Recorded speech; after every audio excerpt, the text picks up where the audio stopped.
Welcome to the Tax Readiness Blueprint, a virtual conference presented by TaxBandits designed to help you plan and file with confidence this tax season. I'm Christina, the Business Development Manager here at TaxBandits. We have an exciting lineup of presenters today, starting in just a moment with Mike Jesowshek, who will be talking about year-end tax savings and deductions for your business. There will be further sessions throughout the day. You can see the schedule for the day now on your screen or on our website. We're excited to have you as part of this virtual conference. And without further ado, please enjoy this session from Mike Jesowshek. Hello, everybody, and welcome. Today, we're going to go over some year-end tax savings and deductions for your business. A quick agenda. I'm just going to introduce myself, kind of why you should maybe listen to me when it comes to tax planning ideas. Some year-end challenges that we see business owners make when it comes to tax savings and preparing for year-end. And then just some tips, some last-minute tips on what can you do here still in 2024 to make sure this is the year that you pay the least amount in taxes as legally possible. So that's a little bit about where we're going to go today. Just a quick introduction about myself. My name is Mike Jesowshek. I'm a CPA, founder and host of the Small Business Tax Savings Podcast, where we do weekly episodes sharing tax tips, tax strategies specific to small business owners. I'm also the founder of TaxElm, which is a tax technology company focused on helping small business owners save on taxes. And really, what my mission is for every business owner to know the strategies that are available to them to ensure that they pay the least amount in taxes as legally possible each and every year. And so that's what everything you see on our podcast, everything you see about today, that is my passion, is helping you as business owners find out what tax strategies are available to you and how do you implement those strategies. Because for far too long, I've seen small business owners get hit with the situation on where they talk to their accountant, they ask them for tax ideas, they ask them for tax strategies, and they get hit with the "it depends" comment. And that just leads business owners to say, okay, seems too complicated, I'm not going to do it. And so hopefully today what I can do is walk through some ideas, some strategies that you can implement and understand here still with some time left in 2024. So let's go through some year-end challenges for business owners. And the first one I want to talk about is kind of what is tax planning versus tax paying, because that is a concept that a lot of people just don't understand or don't know about.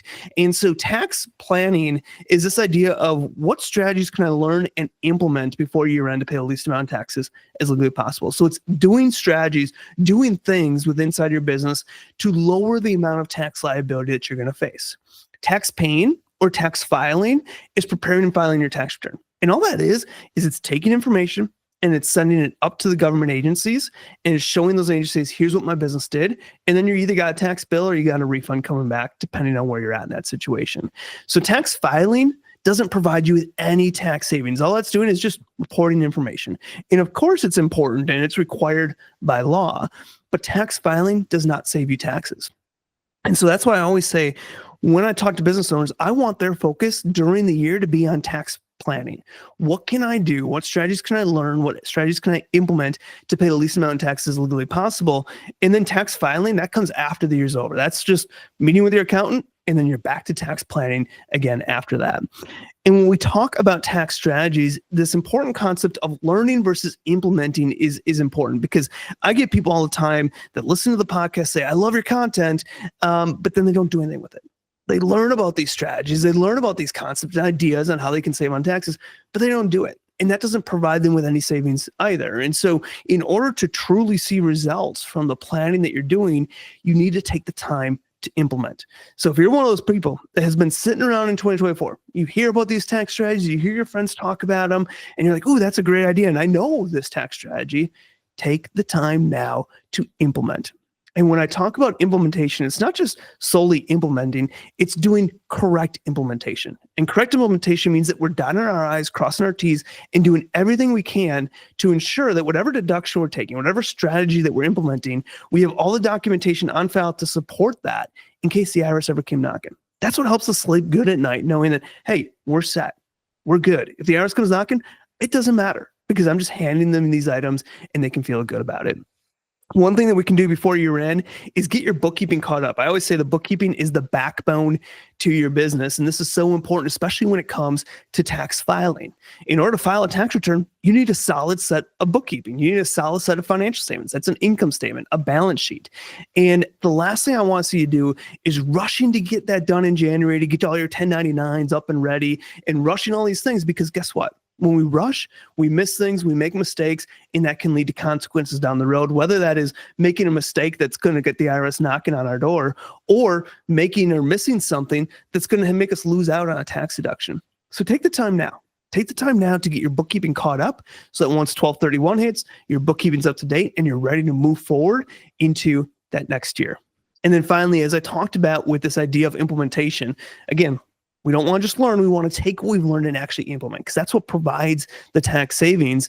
Get that support, get that documentation on file to back up these tax strategies, these tax items that you are implementing. That includes receipts. Take a picture of all the receipts you have. You don't need a box in the corner with all your receipts. Take a picture of it, store it digitally, write on the receipt who, what, where, when, why. Why is this a business expense? Write on the receipt, take a picture of it, store it digitally so it's there when and if you need it. All right, so let's talk about some year-end tips. What can we still do with time ticking, but what can we still do here in 2024? And the first thing I want to say is review your entity structure. If you have a business entity structure that's just sitting out there, an LLC that's sitting out there that isn't running anymore, doesn't have any activity in it, close it now. Because the more you let that entity continue to run, now you're filing BOI reports. Now you're filing tax returns for an entity that isn't doing anything. So take this time now to kind of consolidate.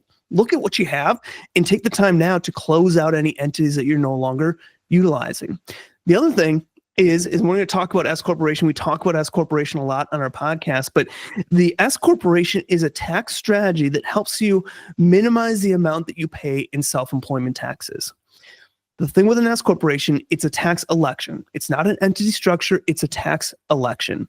But in order to elect to be taxed as an S Corporation, you need to have an LLC set up. So if you're sitting there running around, running your business right now as a sole proprietor, and you're starting to really pick up, you're saying, this has been a great year, next year's going to be even better. And maybe we want to look at an S Corporation to help minimize the amount we pay in self-employment taxes next year. You might want to look now at getting an LLC set up. An LLC set up now so that we can elect S Corp status starting January 1. If you don't know what an S Corporation is, check out our podcast, check out our content. We got tons of items on that. But now's a great time to review that entity structure. You might be saying, hey, I have an LLC set up and I'm having a banner year, a great year, and I expect that to continue. Maybe I want to look into an S Corp yet this year. That's still possible. We can still file a late S Corp election, backdated to January 1, run payroll to ourselves, because as an S Corporation owner, you're required to run payroll to yourself, run payroll to yourself, do that election before 12/31 and take advantage of being an S Corporation here in 2024. But time is ticking. There's a little bit of time left, and we need to make sure that we have enough time to get those items done. Now, if you already are an S Corporation, we want to make sure we check some boxes, some things that we need to get done before 12/31 if you're an S Corporation. And the first one is self-employed health insurance. If you are self-employed and you're paying for health insurance, you more than likely get a deduction for it. The thing is how you get that deduction. How your entity is organized will determine how you get that deduction. So if you're organized as an S Corporation, you need to do 3 different things. We need to run that health insurance through the business. We need to contact your payroll provider and add it to your W-2 in box 1, and then you're going to get the deduction on your personal tax return. But if you're an S Corporation and you're paying for health insurance and you are not adding that payroll to box 1 of your W-2, you do not get a valid deduction for that on your personal tax return. So it's very important to do that process if you're an S Corporation before 12/31. The second piece with an S Corporation is to set up and implement an accountable plan. An accountable plan is just a fancy word for a reimbursement policy. And it's a way to reimburse yourself for items that you paid for personally that have a business use for it.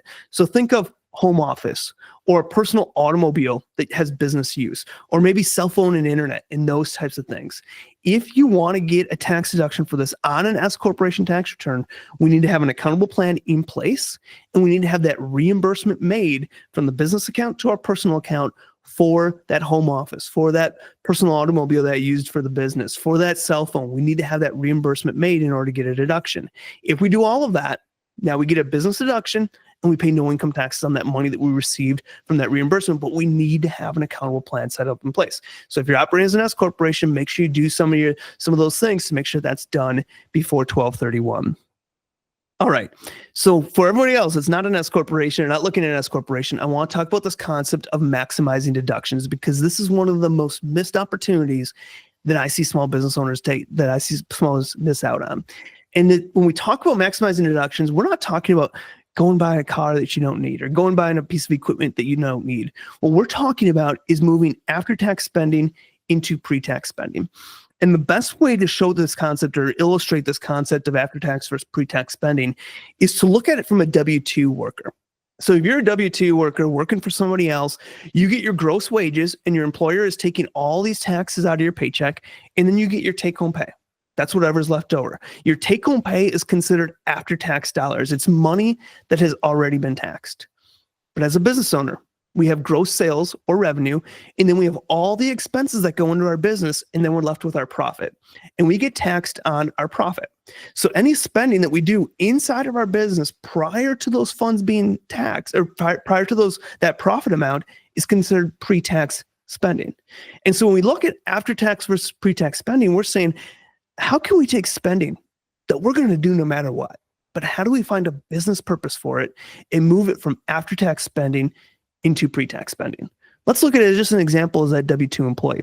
That W-2 employee might work from home, and they're working out of a home office, and they went and bought a desk, they went and bought a chair, they went and bought a monitor that they're using at home, and they're using after-tax dollars for that. They're getting no tax deduction. But as a business owner, that home office that we're working in, that's partially deductible. That desk we bought, that's deductible. That chair that we bought, that's deductible. That monitor that we bought, that's deductible. And that's all considered pre-tax spending. It's money, business expense items that are being done prior to our money being taxed. Because remember, we have business, we have revenue or sales, all these expenses, and then we have our profit, which is what we get taxed on. So our goal as a business owner should be thinking about, how do I turn after-tax spending into pre-tax spending? How do I turn money that I'm going to spend anyways into a business expense and get a pre-tax spending deduction for it? And that's the core root for a lot of the tax planning that we talk about. And when we talk about tax strategies, we have what we call core tax strategies and advanced tax strategies. Core tax strategies, I say, are just easy to understand, easy to implement, available to business owners, whether you're making $5,000 a year or you're making $5 million a year. You can implement core tax strategies. Advanced tax strategies are going to be reserved for those higher income earners. Usually I say household income of $350,000, $400,000 or more. But when we look at core tax strategies, these are strategies that every business owner should be taking full advantage of. We want to be thinking, and we're constantly talking about that concept of after-tax versus pre-tax spending. This includes things like setting up an S corporation. If you're making $50,000 or more a year, you should be looking into, does an S corporation make sense to help minimize the amount in self-employment taxes that I'm paying? This is things like implementing an accountable plan, implementing a capitalization policy, buying equipment for your business before year end, if that makes sense. Again, don't go out and buy a vehicle that you don't need. Don't go out and buy a piece of equipment that you don't need just for a tax deduction. Only buy things that make sense and can help you grow your business. This includes things like a home office deduction, maybe an automobile deduction, because you know what? Regardless of the type of industry you're in, everybody should have some sort of automobile deduction on their books. Now, others are going to have more than other industries are going to have more automobile expenses than others. But regardless of your business, there should be some type of automobile deduction. There's reasons that you're using your automobile for your business. We might look at meal expenses, and how do we take advantage of meal expenses? You know, as a business owner, you go out for a meal with family, friends, you're likely talking about business. Is that ordinary necessary for your business? Is that helpful for your business? Are you getting advice? Are you getting referrals your way for that? Let's think about, how do we turn after-tax spending into pre-tax spending? Travel expenses. This is an area that I see so many business owners miss out on, where they can turn travel that they want to do into a business expense. You know, could you be attending a conference in a city that you want to explore, but you're going to a conference for 4 hours and 1 minute or 5 hours a day, and then you're exploring the city? Well, guess what? The IRS doesn't care what you're doing after you've put in a full business day. And a full business day is at least 4 hours and 1 minute. So there's an opportunity. Me and my wife used to do this all the time. We went to DC. We wanted to go to DC. We wanted to check out DC for the first time. So what did we do? We planned a conference around it. There was a conference in DC. We attended the conference, and then we explored the city. That was a 100% business trip because we were there for the conference. Even though it was a city, the IRS doesn't care what we do. We go to the White House, explore a city, whatever it might be. Technology expenses. Think of things like, cell phone chargers, computers, projectors, speakers, microphones, all these different things. Likely business purposes we want to be thinking about. Setting up a board for your business. Not only does this help your business and help you as a business owner, which can sometimes be lonely, let's be honest, being a business owner can be lonely at times, but setting up a board for your business brings an outside perspective, but also gives you opportunity for planning opportunities from a tax saving standpoint. You're having board meetings monthly, quarterly, annually. There's likely some travel involved with that. Maybe there's some meals involved in that. Let's look at those things. Hiring your kids in your business. This is one of my favorite overlooked strategies that every business owner with kids over age 7 or older should be hiring their kids in some way in their business. Now, it doesn't have to be $15,000, $20,000, but maybe it's a couple $1,000s here and there. What can your kids do in your business? Because you know what? You will be supporting your kids. We know that. As a parent, I know that I'm constantly supporting my kids, but how do I get a business deduction for it? Is there something that my child can do in my business where I can get a business deduction and they potentially pay no income taxes on that money that I'm paying them? What a beautiful thing. They can use those funds to join a basketball camp, to go to an amusement park with friends, or maybe even fund a Roth IRA. We might look at retirement planning, funding a retirement account. We might look at a health savings account and maximizing a health savings account. Maybe different types of self-employed health insurance or different health insurance plans that we look up. Maybe you're investing in real estate, whatever it might be. These are all strategies that we want to be thinking about as we get to year end. And now we could go on for hours and days talking about these different strategies, but the concept and the idea is we want to learn these strategies and then we want to implement them. Because you can learn as much as you want, but until you actually implement it, that's where you see your tax savings. So take the time now. We have a little bit of time left here, but take the time now. Don't try to do it all, because guess what? It's not going to happen. If you're just now thinking about this idea of tax planning, pull one strategy, two strategy, maybe even three strategies out and say, I'm going to implement that this year. But then also make it a note. Say, hey, I could have done a lot better this year on tax planning. Put a note to say next year, I'm going to change that. Next year, I'm going to make tax planning a priority. Tax filing is important, but tax planning saves me taxes. And I want to kind of end this with one concept or one idea. You can spend money on a marketing campaign, and that's going to grow your business and bring these other things into it, hopefully. We don't know, but hopefully it will. When we implement tax strategies, they are guaranteed to save us taxes. If I go to hire my kids in my business, I find a valid thing that they can do, pay them a valid wage and document it, cross my I's, dot my T's, do all the different things I'm supposed to do. I am guaranteed to save taxes by hiring my kids. There's not many things in business that you can absolutely guarantee savings. Tax planning is one of them. So this should be a priority of you, especially as a business owner, when a large majority of our expenses go to taxes. That's the fact. Okay, so let's go through some Q&A. I'm seeing some questions that have popped up, so let's kind of knock those out first, and feel free to leave them in the chat here if you have any other questions. Someone asked, can you set up an S corporation after year end? So technically, you could file a late S corp election after 12/31.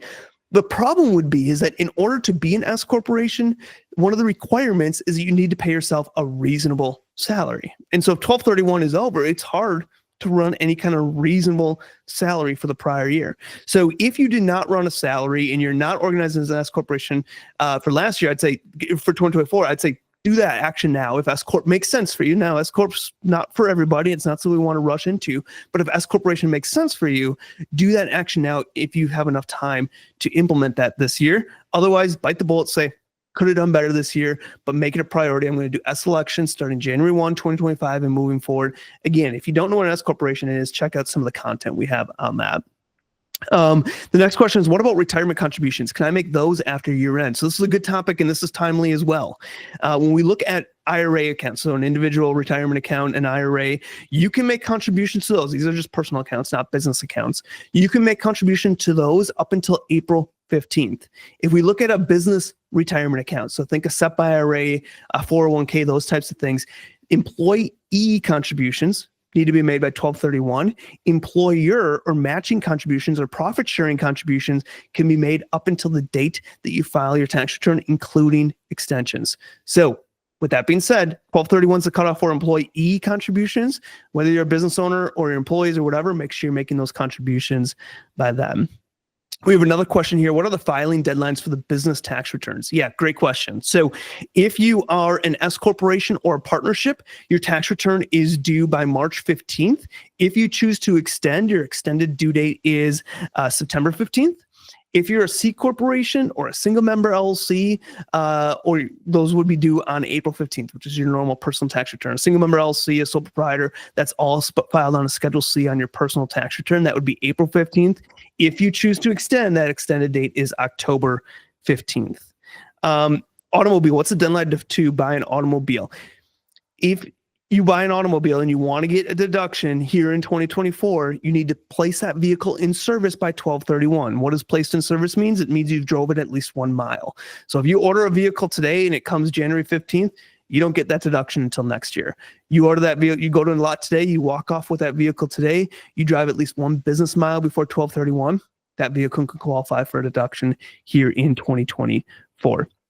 Last question that I see here, again, continue to submit those if you get them, but last question I see here is a health savings account. What's the deadline to contribute to that? Yeah, a health savings account, first off, to me is one account that whether you're a business owner or not, everybody should be maximizing to their full extent, because it's a win-win. You get a deduction going in, tax-free growth, tax-free withdrawals if they're used for qualified medical expenses. And health savings account deadline is April 15th. So you can contribute 2024 contributions to your HSA health savings account up until April 15th, or if you file your return earlier, whenever you file your return. So everyone, I just want to say thanks for listening. And if you're looking to dive into any more of this idea of tax planning, tax savings, check out our podcast, Small Business Tax Savings Podcast. You can find it on any podcasting platform, or check out our software, TaxElm. That's TaxElm.com. Our podcast is TaxSavingsPodcast.com. Thanks for having me.